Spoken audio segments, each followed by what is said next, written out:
Hello dear student, welcome to Sumit classes.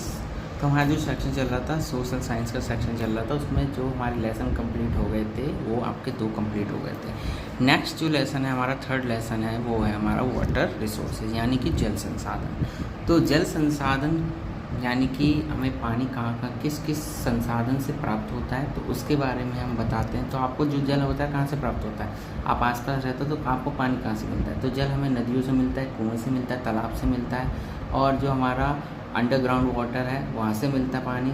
साथ ही साथ जो ग्लेशियर्स होते हैं पिघलते हैं वहाँ से पानी निकलता है। तो ये हमें क्या मिलता है पानी मिलता है। तो जो जल है हमारा पूरा जो अर्थ है, अर्थ के हमें लगभग 70% क्या है हमारा अर्थ पानी से घिरी हुई है। बाकी जो 29% है वो हमारा क्या है लैंड एरिया है। तो अगर हम देखें अगर 100% जो हमारा वाटर है तो उसमें से only 3% of water fresh water है, जिसको हम क्या करते हैं प्रयोग करते हैं पूरे वर्ल्ड के अंदर। ठीक है, पूरे वर्ल्ड के अंदर कितने परसेंट, ओनली 3% फ्रेश वाटर है, जो हमें कहाँ से मिलता है वो हमें आपको मिलता है अर्थ सरफेस से मिलता है यानी कि अंडरग्राउंड वाटर मिलता है। साथ ही साथ हमें पहाड़ों पर्वतों और नदियों से प्राप्त होते हैं ये जल। तो अब चैप्टर को स्टार्ट करते हैं यहाँ से। इन द फर्स्ट सेंचुरी यानी कि first century BC, Singarapuram near Allahabad is sophisticated water harvesting system channel flood water to Ganga river। यानी कि पहली शताब्दी में सिंगापुरा जो है इलाहाबाद के पास स्थित है, वहाँ पर एक रेन वाटर हार्वेस्टिंग सिस्टम बताया गया जो गंगा नदी में जो बाढ़ का जो कारण बनता था उसको रोकने के लिए बनाया गया था। During the time of Chandragupta Maurya के शासनकाल में dams, lake and irrigation system extensively pulled. यानी उस समय पर चंद्रगुप्त मौर्य का जो समय था वहाँ पर जो बांध थे, झील थी और जो सिंचाई के जो सिस्टम था वो अच्छी तरीके से बनाया गया था। ठीक है, और evidence of the sophisticated of irrigation work has been found in Kalinga. तो आप कुछ एविडेंस भी मिलते हैं, कुछ प्रमाण मिलते हैं इरिगेशन वर्क के। कहाँ पर, कलिंगा में, नागार्जुन कोंडा, बेन्नूर जो कोल्हापुर सेक्टर में। 11वीं सेंचुरी में जो भोपाल लेक है एक सबसे बड़ी आर्टिफिशियल लेक बनाई गई जो पानी को क्या करती इकट्ठा करने के लिए बनाई गई थी। कब बनाई गई थी, 11वीं सेंचुरी में। 14वीं सेंचुरी में जो दिल्ली में एक जगह है जिसका नाम है हौज खास, टैंक ऑफ हौज खास का निर्माण किया गया, जो किसने बनवाया था, इल्तुतमिश ने बनवाया था। जो उनका जो फोर्ट था श्री फोर्ट एरिया, वहाँ पर पानी को सप्लाई करने के लिए वो बनवाया गया था। ठीक है, इतनी बात समझ। यानी कि जो वाटर है वाटर को उपलब्ध कराने के लिए, साथ ही साथ उसको सुरक्षित रखने के लिए बहुत सारे पुराने समय से ही काम चलता आ रहा है। ठीक है, अब बात करते हैं वाटर रिसोर्सेज के बारे में। तो जल संसाधन क्या होता है। We already know that the 3/4 of earth surface is covered with water. हम जानते हैं कि जो पृथ्वी का जो 3/4 जो हिस्सा है वो पानी से ढका हुआ है, इसलिए हम उसको ब्लू प्लैनेट भी बोलते हैं। अगर हम आसमान से सैटेलाइट्स के माध्यम से देखेंगे तो पृथ्वी कैसे एक नीला ग्रह नज़र आती है। किसके कारण आती है, क्योंकि वो लगभग 3/4 जो पानी उस पर ढका हुआ है। But only small proportion amount of fresh water can be use. केवल कुछ ही हिस्सा जो है पानी का जिसको हम यूज़ करते हैं एक फ्रेश वाटर के रूप में। ठीक है, this fresh water mainly obtain from surface run of the ground water. और ये जो पानी हमें जो मिलता है, जल जो मिलता है वो बहता हुआ पानी होता है, अंडरग्राउंड वाटर से मिलता है, कंटेनिंग बीइंग रिन्यू, जिसको हम रिन्यू करते हैं और रिचार्ज करते हैं हाइड्रोलॉजिकल साइकिल से। All water moves to the hydrological cycle, essential to water is renewable resources. जो हाइड्रोलॉजिकल साइकिल होता है वो इंश्योर करता है कि ये हमारा रिन्यूएबल रिसोर्सेज है। अब जैसे हम पानी है, पानी की जैसे हमारा आपको पता है बहुत ही कम हिस्सा क्या है पानी है, जिससे हम उससे समस्या भी पैदा होती है, वाटर स्कार्सिटी।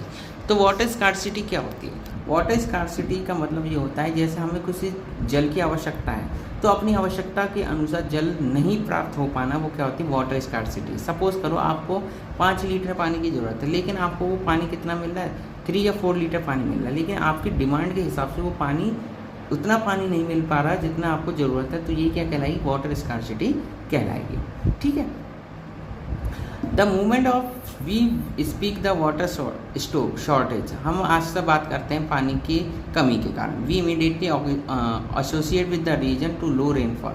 हम देखते हैं कि कहीं कहीं ऐसा एरिया है जहाँ पर कम बारिश होती है या ड्रॉट प्रोन एरिया यानी सूखा ग्रस्त क्षेत्र है। The availability of water resources varies the over space of time. यानी कि पानी के जो संसाधन हैं अवेलेबिलिटी जो है वो स्पेस एंड टाइम यानी कि जो स्पेस है जगह जहाँ पर है और टाइम के अनुसार, mainly due to variation of seasonal, क्योंकि जो सीजन बारिश होती है एनुअल प्रेसिपिटेशन के कारण जो होती है, but water scarcity most cases is cause to the over exploitation. लेकिन पानी की जो समस्या है, सबसे बड़ा कारण है पानी की समस्या एक्सप्लॉयटेशन की, हम उसकी बर्बादी करते हैं, एक्सेसिव ज़्यादा से ज़्यादा प्रयोग करते हैं, और अनइक्वल एक्सेस ऑफ वाटर। और एक्सेस है अनइक्वल क्योंकि कहीं पे पानी की उपलब्धता ज़्यादा है, कहीं पर कम है, अलग अलग जगहों पे। तो इससे क्या होती है, पानी की समस्या पैदा होती है। तो वाटर स्कैर्सिटी में be outcome to large growing population, यानी कि पानी की जो समस्या है वो किसके कारण है, आपकी जो जनसंख्या लगातार बढ़ रही है, साथ ही साथ आपकी अगर जनसंख्या बढ़ेगी तो साथ ही साथ पानी की डिमांड भी बढ़ेगी, जिससे क्या होती है, पानी की समस्या पैदा होती है। ठीक है। A large population means more water not for domestic use but also produce the more food. अगर बड़ी जनसंख्या, ज़्यादा जनसंख्या है तो केवल पानी पीने के लिए नहीं, डोमेस्टिक यूज़ के लिए नहीं, बल्कि फूड प्रोडक्शन के लिए भी ज़्यादा पानी की ज़रूरत पड़ती है। Hence to the facilitate higher food grain production water resources being over exploited. अगर हम ज़्यादा से ज़्यादा अनाज का उत्पादन करेंगे तो उसमें पानी की बर्बादी भी ज़्यादा होती है। क्यों होती है, क्योंकि इरिगेशन करने के लिए यहाँ पे कहीं कहीं क्या होता है, ड्राई सीजन होता है, सूखा क्षेत्र होता है, जहाँ पे बारिश कम होती है, तो हम सिंचाई के माध्यम से क्या करते हैं, वहाँ पर फसलों को सिंचाई करते हैं। ठीक है। और वहाँ पे क्या होता है, फसलों को पैदावार कर। पोस्ट इंडिपेंडेंस यानी आज़ादी से पहले इंडिया विटनेस इंटेंसिव इंडस्ट्रियलाइजेशन, यानी कि आज़ादी के बाद इंडिया ने देखा कि बहुत सारा इंडस्ट्रियलाइजेशन हुआ, साथ ही साथ अर्बनाइजेशन भी हुआ, यानी नगरीकरण भी हुआ और औद्योगिकरण भी हुआ, और जिससे एक वास्ट अपॉर्चुनिटी मिली हमें। Ever increasing the number of industry, और निरंतर क्या है, ये उद्योग धंधे बढ़ते गए। Made the worse of exporting pressure of the exciting fresh water, जिससे क्या होता गया, पानी पर दबाव पड़ता गया फ्रेश वाटर पर, और फ्रेश वाटर हम ज़्यादा से ज़्यादा यूज़ करते गए। ठीक है। The ever increasing the number of industry, यानी कि जितनी इंडस्ट्री बढ़ेंगी, made matter to worse to the extended press extensive water. ठीक है। जैसे जैसे अगर इंडस्ट्री बढ़ी वैसी वैसी पानी की समस्या भी पैदा होगी। इंडस्ट्री है apart from the being heavy user of water, जो इंडस्ट्री है बहुत ही बड़ी मात्रा में पानी का यूज़ वहाँ पर किया जाता है।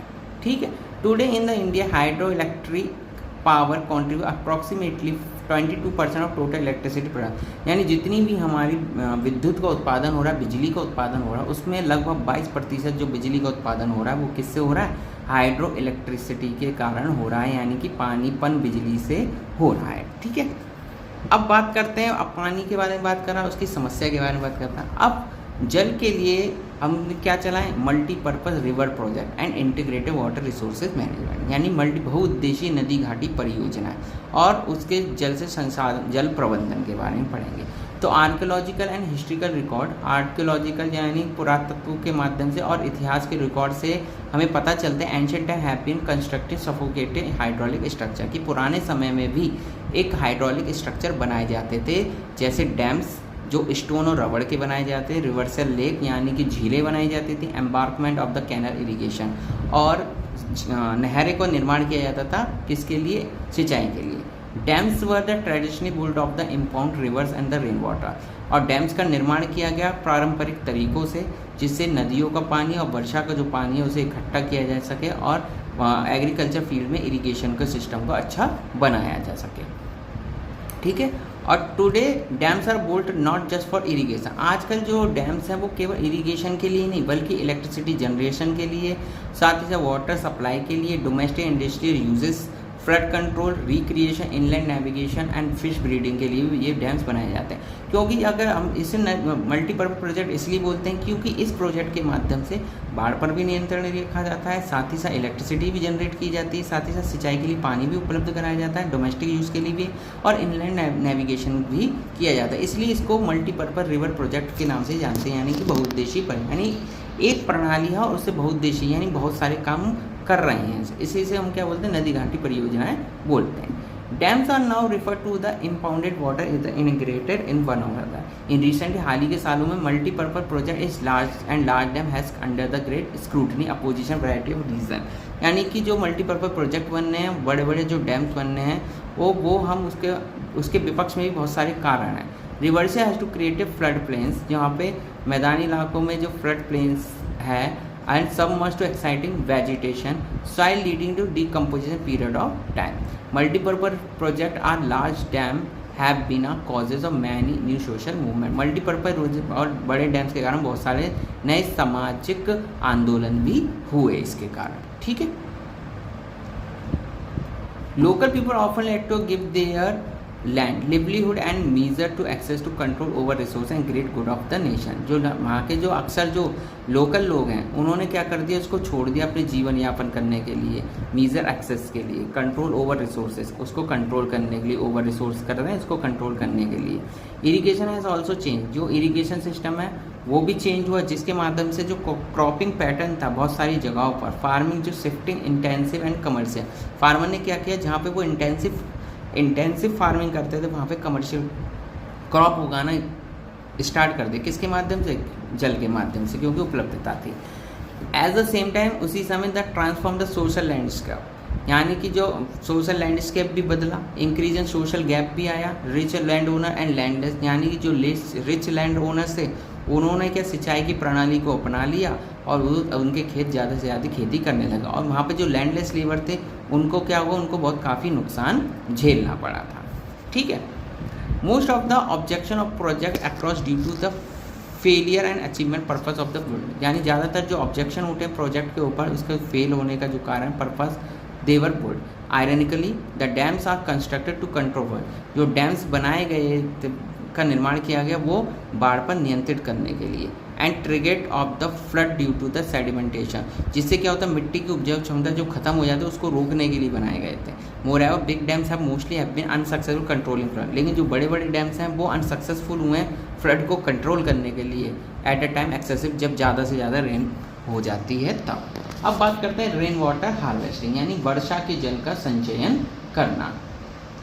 Many of that given the advantage of the raising of the resistant the multi-purpose project harvesting system are variable of alternative both socio-economic and environmentally। जो बहुत सारे हालांकि हमने देखा है कि ज़्यादातर डिसएडवांटेज रही हैं ये मल्टीपर्पज़ प्रोजेक्ट की रेन वाटर हार्वेस्टिंग सिस्टम की, वो सोशियो इकोनॉमिकली और एनवायरमेंटली।